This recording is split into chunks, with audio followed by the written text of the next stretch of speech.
প্রতিপক্ষকে ফাঁসাতে অপহরণের নাটক করতে গিয়ে ধরা গেল পুলিশের হাতে। বিষাক্ত মদ খেয়ে 2 দিনে 4 জনের মৃত্যু মুন্সিগঞ্জ।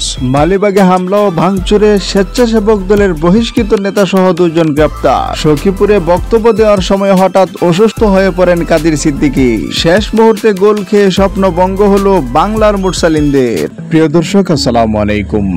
নড়াইলে প্রতিপক্ষকে ফাঁসাতে ইব্রাহিম মোল্লাকে অপহরণের নাটক সাজানো হয়েছিল বলে জানিয়েছেন পুলিশ। ইব্রাহিমকে তুলে নেয়ার অভিযোগের 3 দিন পর গতকাল শুক্রবার ভোরে যশোরের বকচর এলাকার এক স্বজনের বাড়ি থেকে পুলিশ তাকে উদ্ধার করেন। পরে ইব্রাহিমকে জিজ্ঞাসাবাদের বরাতে পুলিশ জানায় অপহরণের অভিযোগটি সত্য নয়। এদিকে মুন্সিগঞ্জে বিষাক্ত মদ পান করে 2 দিনে 4 জনের মৃত্যু হয়েছে।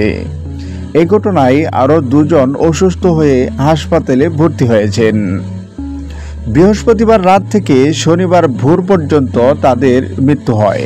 এদিকে রাজধানীর মালিবাগে সোহাগ পরিবহনের কাউন্টারে হামলা ও ভাঙচুরের ঘটনায় করা মামলায় প্রধান আসামি 2 জনকে গ্রেপ্তার করা হয়েছে।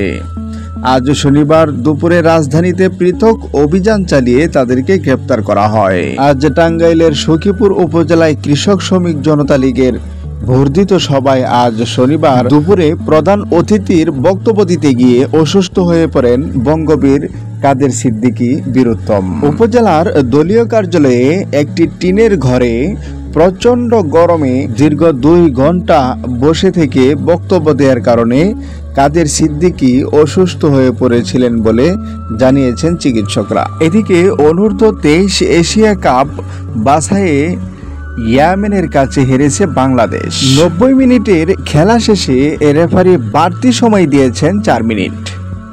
যোগ করা হয়েছে এই 4 মিনিটও ততক্ষণে শেষের পথে। খেলা শেষ হওয়ার মাত্র 35 সেকেন্ড আগেই এলো ধাক্কাটা। আচমকাই বাংলাদেশের জালে গোল।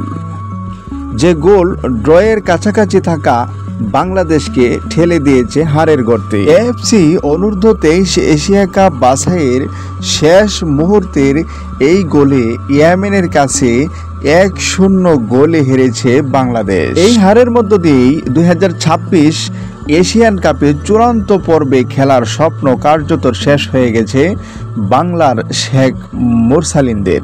আমাদের চ্যানেলটিতে সাবস্ক্রাইবারের সংখ্যা খুবই কম, প্লিজ চ্যানেলটি সাবস্ক্রাইব করুন।